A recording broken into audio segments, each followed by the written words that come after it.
ajuda, né? E eu já vi você falando bastante, eu queria que você contasse um pouco pra gente sobre, assim, a importância da rotina pra disciplina e pra conseguir seguir uma parada. É que, cara, a rotina deixa a vida previsível, né? Então você sabe que você vai comer naquele horário, você sabe que aquele horário de treino, você sabe. Eu, genuinamente, assim, eu não entendo a galera que vive sem rotina, eu não entendo como que consegue, porque talvez nunca tenha experimentado, assim, viver com rotina, ou... Eu vejo que muitas pessoas falam assim, pô, mas a rotina, ela, você acaba perdendo sua vida só na rotina, não sei o quê. Beleza, sai na rotina, não tem problema. Mas a rotina, ela torna previsível. A rotina, ela torna ajustada. E a rotina favorece muito a formação de hábito. Porque a formação de um hábito não é você fazer uma vez ou duas vezes um comportamento e fechou. A formação de um hábito, ela acontece quando você faz repetidas vezes um comportamento no tempo, de forma que neurobiologicamente no seu cérebro aquele hábito começa a se cristalizar nos circuitos. E só a rotina permite isso, cara. Você treinar um dia à noite e outro dia de manhã e outro dia meio-dia e outro dia às 3 da tarde dificulta a formação do hábito, porque o seu cérebro ele é rítmico. A nossa vida é feita em ritmos. Tem ritmos do ano, que são as estações. A mulher tem o ritmo menstrual, que é mensal. Nós temos o ritmo circadiano. Tem inclusive uma coisa que a gente chama de ritmo ultradiano, que algumas coisas no nosso cérebro acontecem num intervalo de 90 minutos. O ciclo do sono, um ciclo de sono em 90 minutos, por exemplo. Então, o nosso corpo é feito em ritmos. E ele gosta de ritmos.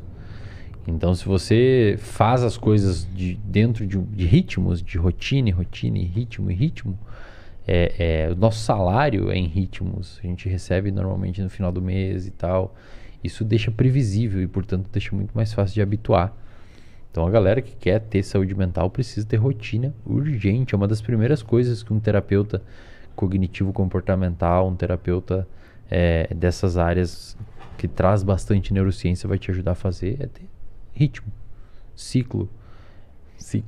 Não. É Ciclo. a base de tudo. É a base, cara. Não tem É como. a resposta pra tudo. Pra tudo. Tá na dúvida, ciclo. Você deve escutar muito isso, Leandrão. O cara fala assim, não consigo seguir dieta porque não tenho rotina.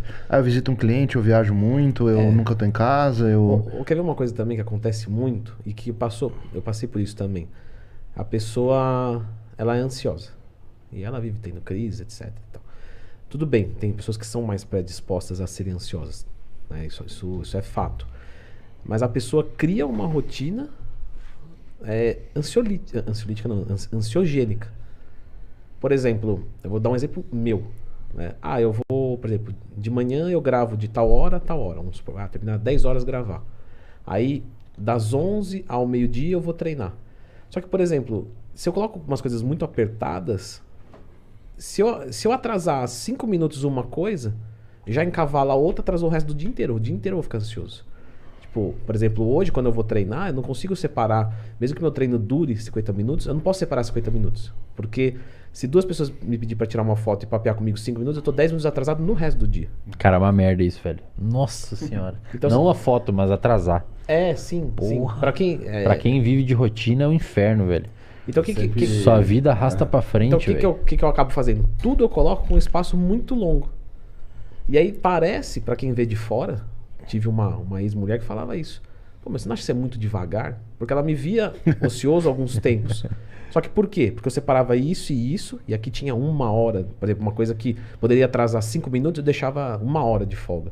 Uma coisa que poderia atrasar, por exemplo, fui num podcast aqui, vai começar às 6 e terminar às 9, a gente vai papear mais meia hora e eu vou embora 9h30, 10 horas eu marco uma coisa. Não. Tipo, eu sei que o podcast pode terminar, eu posso papear 1 hora, então eu já separo trânsito. 2 horas. Uhum. Então tudo fica muito esgarçado e quem vê de fora acha que o cara é... Só que o que acontece? Você fica estável emocionalmente o dia inteiro, porque você não tem mais ansiedade, mais incomodação. Tudo que você vai fazer rende o dobro. Então, aparentemente, você está fazendo menos coisas. Pô, dá para encaixar uma coisa aqui, outra aqui. Só que tudo que você faz vale 2x, porque você está bem. E aí, esse é um ponto, por exemplo, da alimentação, para voltar no que você perguntou. Tem cara que ele deixa para fazer a comida próximo do horário da refeição. Uhum. Só que aí, se ele tiver uma reunião, Aí ele Não, não já tem o era. que comer, Já era. come qualquer coisa. Vai uma bolacha. Já era. Entendeu? Então não tem jeito, você tem que ter organização. Por exemplo, eu sempre falo pro pessoal, cozinha toda a proteína num dia, deixa na geladeira, vai lá, você só tira na hora. Ou cozinha as marmitas, faz as marmitas todas no final de semana. Durante a semana você só pega e esquenta. Sabe, separa o horário do treino pra treinar, não marca uma coisa perto que vai invadir esse horário, que pode invadir. E, cara, normalmente essas pessoas que ficam desorganizadas não conseguem dar conta de tudo, eu acho que tem TDAH. Fala, não. Todo mundo fala que tem Eu tenho TDAH, eu não Todo mundo consigo. fala isso. Tem. Tá na moda. Cara, TDAH é 3 a 4% sendo generoso na população. Não é 2 a 4%. Não é uma coisa Não é normal, comumzinho. velho. Não é normal. Tem que ter começado na infância, tem todo um monte de critério, não é simples. Então você vai olhar pessoas e falar, cara, você nem dorme direito, como é que você vai ter atenção? Um dos principais fatores responsáveis por uma atenção sustentada é um sono em dia. Então eu digo, enquanto a gente não corrigisse seu sono, não regular um pouco, você não ter uma agenda e etc. É muito difícil você fazer um diagnóstico, tá muito sujo. É tipo você diagnosticar uma pessoa com um transtorno de ansiedade, se essa pessoa, por exemplo, tem uso de hormônio, tipo assim, aqueles sintomas podem ser melhor explicados por outra condição. O transtorno de ansiedade pode ter sido desenvolvido pelo uso de hormônio, a pessoa pode estar num quadro aberto ali, mas seria interessante retirar, ver como é que o humor é igual o cara lá que vocês comentaram. O cara tinha tanto tempo apatia que ele era normal. É que estava sendo induzido por outra coisa. Você tirou aquele ali, o comportamento dele não era aquilo. A gente chama isso de cortina de fumaça ou véu. Tem alguma coisa que não está deixando a gente enxergar o transtorno da pessoa ou o comportamento da pessoa. Alguma coisa está mascarando ali, tem uma maquiagem. E muitas vezes é isso, o uso de alguma substância. Então, ou desorganização, etc. Então é importante a galera entender os fundamentos da rotina, assim, cara. É necessário para a pessoa conseguir ter previsibilidade na vida. E em termos da... Ainda mais na área de vocês. Em termos da serotonina, quando pega alguém com uma serotonina baixa, o que seria nessa mesma linha? Pessoa que tem pouca serotonina é uma pessoa normalmente mais impulsiva, agressiva e obsessiva. Inclusive o TOC, que é o transtorno obsessivo compulsivo, que inclusive muitos bodybuilders têm traços de TOC. O Eduardo Corrêa perde preparação. Cara, eu fui no Corrêa lá no podcast do Ironberg. O Corrêa falou que um tempo atrás ele pesava, falou no podcast isso, tá lá. Ele tirava e botava o arroz 20 vezes, 10 vezes, assim, pra ver se de fato tinha 200 gramas, sabe? Pra ver, não acreditava nele mesmo. Assim, ele falou que ia se pesar, aí ele colocava uma balancinha, e aí ele entendeu que a balança poderia dar variação de peso de acordo com o piso que ela tivesse aqui, por alguma irregularidade. Aí ele colocou a balança e fez uma cerca. Ele fez uma cerca, velho, em volta da balança. É verdade. Pra não Ele tirar falou. a balança do lugar. Isso é um traço de toque, cara. É tipo a pessoa que senta e tem que limpar 20 vezes a mesa com álcool. Tipo, ela tem alguma coisa que ela tem que estar do jeito ali. Ou a pessoa que verifica 1000 vezes a coisa. Pode não ser toque, mas pode ser um traço. O que significa isso? Talvez vocês não tenham ansiedade. Ninguém tem aqui tem ansiedade. Mas a pessoa pode ter um traço de ansiedade. Então ela tem algum sintoma de ansiedade, mas não abre um quadro. O toque é baixa serotonina, cara. Pessoa mais obsessiva, mais impulsiva, mais agitada. Transtorno de ansiedade social. Transtorno de personalidade antissocial. O famoso psicopata. Psicopata dos filmes, Sim. que mata as pessoas. É o cara que não tem... Essa pessoa tem pouco receptor de serotonina. Tem um problema na serotonina. Então, o desbalanço de serotonina normalmente vai mais pro lado da pouca serotonina, agressividade, obsessividade, impulsividade, tiques. Muita serotonina é muita calmaria. Então, a pessoa que tem muita serotonina é muito calmo, muito tranquilo, vai dar tudo certo, não sei o quê. Cara, esse já é assim, tudo envolve você ter hábitos saudáveis. Isso é um ponto importante. Você tem que ter uma alimentação regular. O psicopata, ele tem o quê? Muita serotonina ou O baixa? psicopata ele tem disfunção em receptores de serotonina. Pode ter uma sinalização exagerada ou pode ter uma sinalização reduzida. Depende. Não é Porque uma o psicopata é o cara que tem ausência de sentimento, de empatia. empatia. E é agressivo, né? Muitas vezes. Às vezes é E agressivo. não tem cura, né? A maioria estão presos, né? Inclusive, é uma população Não, difícil de tem estudar. assim, tem o teu sociopata, que assim, não, o que não comete. A diferença do sociopata pro psicopata É que no manual de diagnóstico estatístico que a gente Explica aí pra faz o diagnóstico da galera, tem só... O psicopata e sociopata são termos errados. Ah, Eles usam um termo chamado de transtorno de personalidade antissocial. É uma pessoa que ela não se interessa muito por aspectos sociais. E não é no sentido de ter amigos e tal. se importa com o sentimento alheio, Isso, foda-se. isso. É, nem com, tipo, bicho, vai. Sabe? Não. Criança que bate em inclusive, gato, inclusive é normal. A criança... é. Normalmente É um- a pessoa é um que traço, tem, né? ela é uma. Normalmente a pessoa que abre um quadro de psicopatia ou de transtorno de personalidade antissocial, na infância ela Judia de animal. matava cachorro, judiava de gato. Mas não igual alguém que foi criado na roça, que Não, uma fazia galinha com- porque o pai Não, viu. É Não, o não. costume, né? Pega o Ah. gato assim, abre no meio, tira todos os órgãos. Ah, não, achei legal fazer isso. É, isso. Coisa Isso. bem fria mesmo. Tem alguns estudos mostrando, cara, que a pessoa que tem transtorno de personalidade antissocial, ela tem uma variação num gene da monoamina oxidase A, que é uma enzima que degrada dopamina, serotonina e noradrenalina. Mas essa pessoa, ela só desenvolve o transtorno de personalidade antissocial se ela sofreu abuso ou algum trauma na infância. Essa é a famosa interação gene-ambiente. Você tem uma interação genética, mas ela só é ligada se o ambiente atua em cima.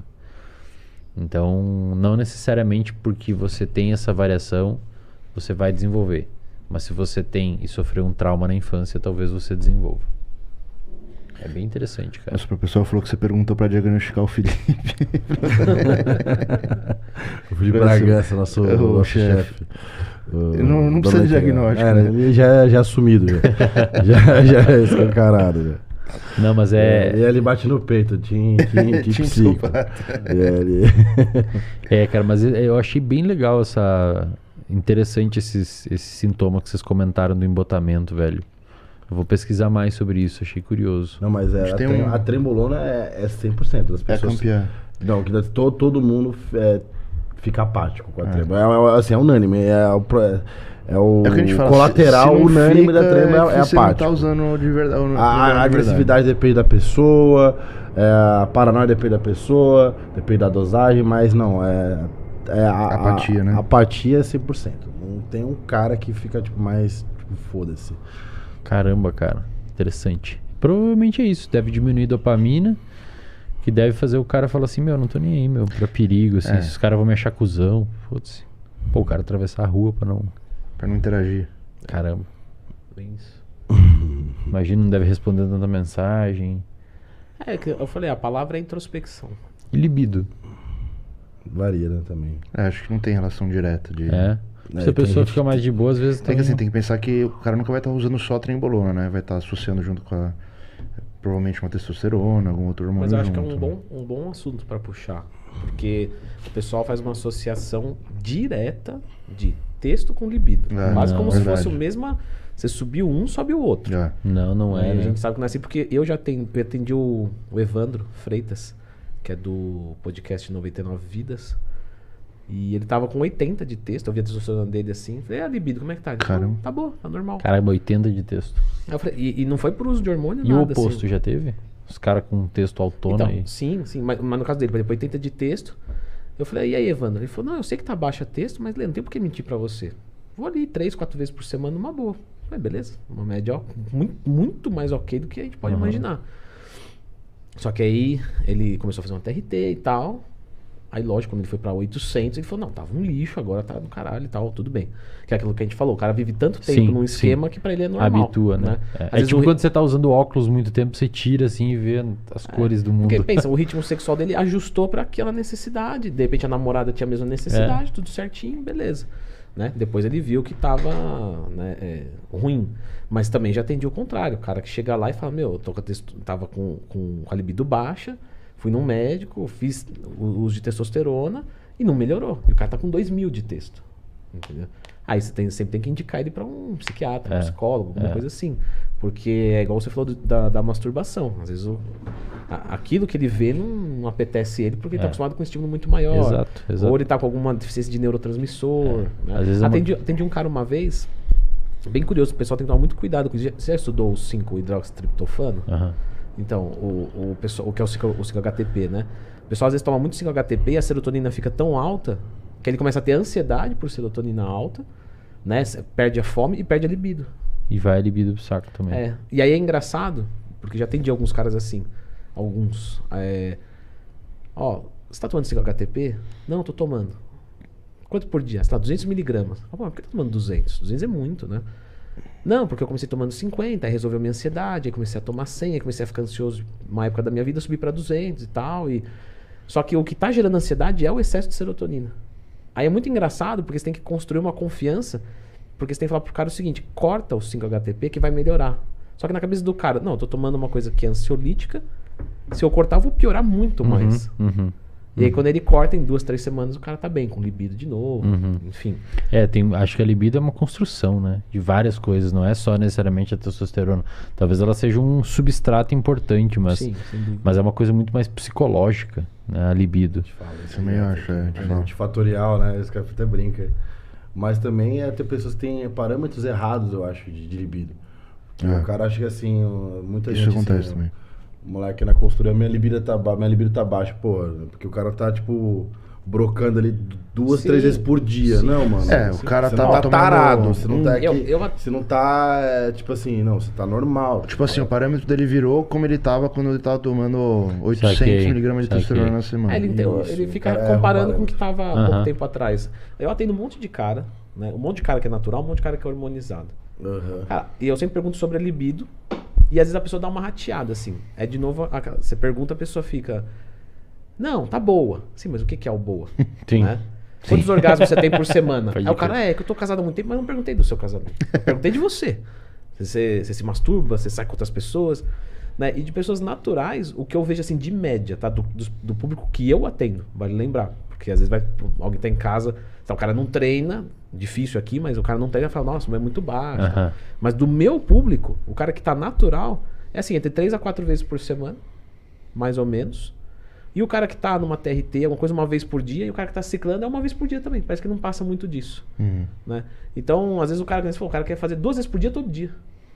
Não é um ritmo, não é que não possa acontecer, mas não é um ritmo normal. Não é pelo menos o que eu vejo do público que eu atendo. E aí o cara volta pra ou diminuir a dose e quer continuar Aí ele naquele volta dia. pra ele ter acha 4 que- orgasmos por semana. E é vamos por supor, um dia isso sim, que, dia e é não. por isso que porque esse moleque não quer parar de tomar, porque Sim, aí vai, sim, tem vai coisas tirar que isso reforçam, dele né? também, né? Exato. E ele acha que tá mandando mal e tal, e tem toda uma questão de dependência E comportamental. tem né? uma coisa também que acontece muito. Vamos supor, o cara tá com, vamos colocar assim, 100 de texto. Aí ele faz uma reposição, ele toma uma dose lá e vai, eu vou colocar números redondos pra ficar fácil. O cara tá em 100, aí ele toma uma dose de texto e vai pra 1000. Esse cara fica com a libido estourando. O cara que tá em 2000 e volta pra 1000, a libido dele cai e não fica igual ao 1000 do outro. Os dois são 1000. Aham. O corpo entende altos Sim. e baixos. Eu acredito muito, é difícil a gente achar coisa sobre isso, né? Mas o que eu mais acredito é a regulação de neurotransmissor. Porque a texto cai neurotransmissor junto também, até o corpo entender um pouco. Acho que sim. É que são estudos dificílimos de fazer, né, cara? Como é que você vai fazer com humanos isso? Tipo, vamos pegar uma galera, vamos hormonizar todo mundo, E sabe o que é engraçado? Esse cara que passou tipo de 3.000 para 1.000, ele fica com libido baixa e umas 3 semanas mais ou menos, é o tempo, 3, 4 semanas, o cara volta com a libido normal para 1.000. E o cara que saiu de 100 e foi para 1.000, ele fica taradão, mas muito mais do que os 1.000, por 3, 4 semanas e depois normaliza. Sempre assim. E os caras normalmente procuram pra melhorar a libido? Não, normalmente, isso é vamos colocar um zelo a mais, uma coisa que eu pergunto ali, porque eu acho importante, né? Eu, por exemplo, no meu atendimento, eu pergunto as coisas que são importantes pra mim. Então eu pergunto como é que tá o humor do cara, a libido, a disposição, porque são coisas que estão envolvidas ali numa coisa que de repente eu posso ajudar, ainda que eu não seja, né, não sou um profissional daquela área específica, mas ter uma outra coisa que eu posso melhorar e aqui. ficar monitorando, né, cara? Ficar Exatamente. monitorando. Mas o pessoal não me procura pra isso. Ficar monitorando é importante. Essa eu queria te fazer uma pergunta relacionada à dieta. Acho que o Leandro vai concordar comigo. O Super deve ver isso, mas eu gostaria dele também. é muito mais comum um cara conseguir seguir o treino, a rotina de ir pra